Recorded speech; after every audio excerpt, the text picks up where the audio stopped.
মহিলা সেখানে দাঁড়িয়ে রয়েছে।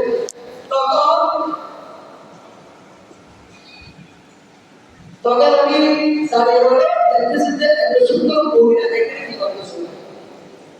উনি এমন বলতেছে, ওই মহিলাটা দুর্গা পড়ার পর্দা সহকারে, হাতের মধ্যে হাত বন্ধ পা বন্ধ পর্দা সহকারে কারবালার ময়দানে কি করতেছে, এইভাবে কারবালার ময়দানে চাপ দিচ্ছে। সুবহানাল্লাহ, কি দিচ্ছে সেখানে? চাপ দিচ্ছে। তখন ইমাম আলী আকবর সামনের দিকে যেতে চাইলেন, সামনের দিকে আর যাওয়া সম্ভব হচ্ছে না। আলী আকবর সামনের দিকে গেলেন, দেখতেছেন বড় মহিলা সামনের পিছন দিকে যাচ্ছে। আলী আকবর একটু সামনের দিকে গেলেন, দেখতেছেন ওই মহিলা পিছনে চলে যায়। আলী আকবর সামনে যায়, মহিলাটা পিছনে যায়। আলী আকবর সামনে যায়, ওই বৃদ্ধা মহিলা পিছনে যায়। সুবহানাল্লাহ, এত খুশি সুন্দরী মহিলা। আলী আকবর বলতেছে, হে কারবালার জমিনে গভীর রাতে এই মহিলাটা কোথা থেকে আসবে কেউ জানে না, কেউ বুঝতেছে না। আলী আকবর পরিকল্পনা করেন, এত সুন্দর মহিলাটা এই জায়গায় থেকে আসবে। সুবহানাল্লাহ,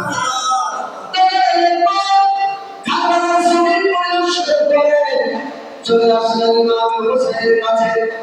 ইমাম হুসাইনের কাছে যখন চলে আসলো, ইমাম হুসাইনকে এসে বলল, ও হুসাইন, কারবালায় তুমি যে জায়গায় যাবে, আমি কারবালায় পরিদর্শন করে আসলাম। আমি সেখানে পরিদর্শন করে আসার সময় একটা দৃশ্য দেখলাম। বড় কি দেখলাম? বড় একটা দৃশ্য দেখলাম। যে দৃশ্যটা হলো একজন সুন্দরী মহিলা কারবালার জমিনে এসে সামনে জোরে সুবহানাল্লাহ। হঠাৎ করে ইমাম হুসাইন বলতে লাগলো, এই তুমি কি ছিল না? তুমি জানো না? বলো না, তুমি চিনতে পারো না? আমি চিনতে পারো না? বলে আমি কারবালার জমিনে ছিলি, এসে মহিলা সুন্দর মহিলা দেখলাম। ওই সুন্দর মহিলাটা আর কেউ নয়, ওই সুন্দর মহিলাটা হলো হাফেজ জান্নাত, আমার মা ফাতেমা। হাফেজ জান্নাত আমার মা ফাতেমা কারবালার জমিনে এসে ধুলাবালি যেগুলো আছে সেগুলো পরিষ্কার করতেছে, তার দিচ্ছে। ইমাম হুসাইন বলে, তুমি জানো না আমি ইমাম হুসাইন কারবালার জমিনে শাহাদাত বরণ করব। কারবালার জমিনে শাহাদাত হব, এটা আমার মা করে জান্নাত যাবে, আমার মা করে জান্নাতের জন্য হয়ে গেল। এই জন্য আমার মা বেহেশত থেকে চলে আসলো। বেহেশত থেকে চলে এসে আমার মা ওই কারবালার জমিনে আমি ইমাম হুসাইন যেই জায়গায় শাহাদাত হব, ওই জায়গায় আমার মা যাবে গিয়ে তুমি করা বাড়ি করে তুমি চলে দিচ্ছে, পরিষ্কার করে দিচ্ছে, যাতে আমি ইমাম হুসাইনের কোনো ব্যথা না লাগে। সুবহানাল্লাহ, আমার মা কারবালায় এসে জানা দিচ্ছে, আর পরিষ্কার করতে তোমরা পানি যেগুলো আছে সেগুলো পরিষ্কার করে দিয়ে দিচ্ছে। কি জন্য? আমি যদি শাহাদাত হই, আমি যদি শহীদ হয়ে যাই, সেখানে আমি মাটিতে ভরে যাবো। তখন আমার গায়ে ধুলো মাটি যাতে সেই ধুলো পানি না লাগে সেই ব্যবস্থা করে দিচ্ছে আমার রাসূলুল্লাহ সাল্লাল্লাহু আলাইহি ওয়াসাল্লাম। আর বোঝা যায় কারবালার জমিনে ইমাম হুসাইন কারবালাতে শাহাদাত করেছে না, মা ফাতেমা খাতুনে জান্নাত হবে। সুবহানাল্লাহ, ঠিক না? জানে এই জন্য ইমাম হুসাইন ময়দানে গেলে ইমাম হুসাইন কারবালাতে রওনা হবে। ঘোড়াতে বেজাতে ইমাম হুসাইন উঠবে, তখন ইমাম হুসাইন সবাইকে ঘোড়াতে তুলে তুলে প্রস্তুতি করে এখন ইমাম হুসাইন কারবালাতে আসলে ইমাম হুসাইনকে কে প্রস্তুতি করে দিবে, কে ঘোড়াতে তুলে দিবে, কে শেষ বিদায় দিবে।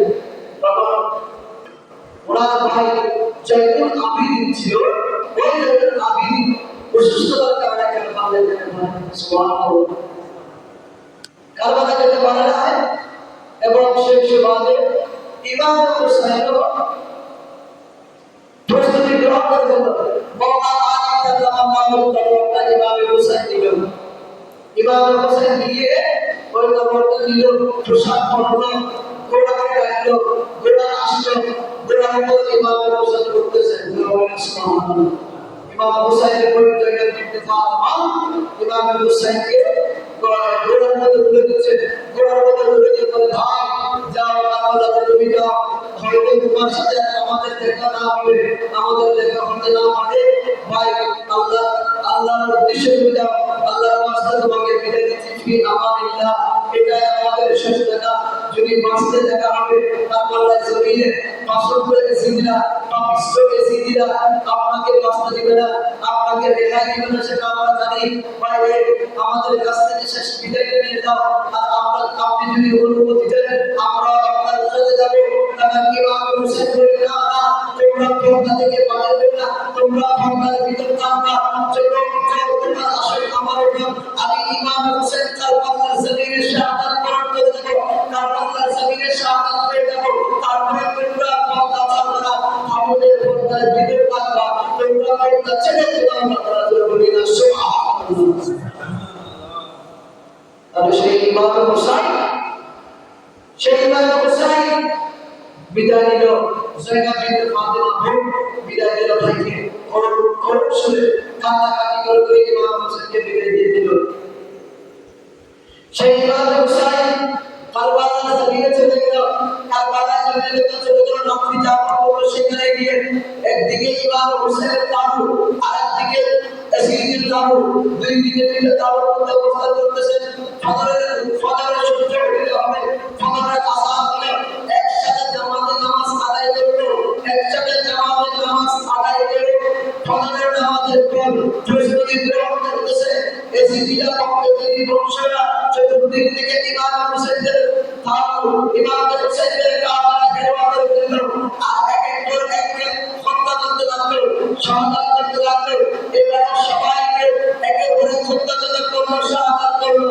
শেষ পেশে ইমাম হুসাইন শুধু একজন ছিল, আর কেউ ছিল না। ইমাম হুসাইনকে বলতেছে, ও ইমাম হুসাইন, এখনো সময় আছে, তুমি আমাদের হাতের উপর ভাত রাখো, আমাদের সাথে আপোষ করো, আমাদের হাতে আপোষ করো, আমাদের সাথে ফিরে যাও। আমি যেটা বলবো সেটাই করো, তাহলে তোমাকে আমি রেহাই দেবো, তোমাকে এই আশঙ্কা দিয়ে দেবো, রাজত্ব দিয়ে দেবো। কিন্তু ইমাম হুসাইন সেটা মানতে রাজি নয়। ইমাম হুসাইন বলতেছেন, আমাকে জবাই করে দাও, কতল করে দাও, হত্যা করো, তারপরে আমি তোমাদের সাথে আপোষ করবো না। তোমাদের সাথে কি করবো না? আপোষ করবো না। এটা বলার সাথে সাথে ইমাম হুসাইনকে এজিদিরা চতুর্দিক থেকে এখন চতুর্থ জোহর রক্ত হয়ে যাচ্ছে। ওই হচ্ছে শরীর জোহর দেয়, জোহরের সমান কিসের দেয়? জোহর দেয়, জোহর জোহর দেয়। যখন ইমাম হুসাইনকে এই যুদ্ধ সংঘটিত হচ্ছে, তখন আমি সঙ্গে উপরে হচ্ছি।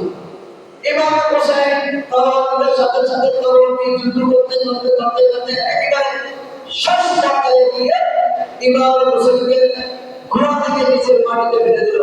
ঘোড়া থেকে মাটিতে ফেলে দিলে ইমাম হুসাইনের তলোয়ার ছুটে গেল। ইমাম হুসাইনের তলোয়ার ছুটে গেল। সেই ইমাম হুসাইন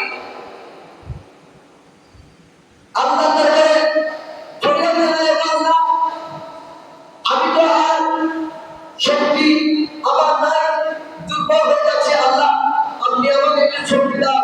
আল্লাহ, আপনি আমাকে একটু সবর দাও, ধৈর্য দাও, তৌফিক দাও। সুবহানাল্লাহ।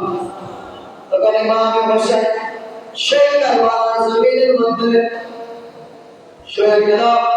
ইমাম হুসাইনকে ওনারা চতুর্দিক থেকে যখন আক্রমণ করে ফেলল, ইমাম হুসাইন এভাবে যখন দাঁড়িয়ে রইল, তখন এজিদকে বলল, আমাকে কতল করে দাও, আমাকে শাহাদাত করে দাও, হত্যা করো, কিন্তু আমাকে একটা নামাজে একটা সিজদা দেওয়ার সময় দাও। কি দাও?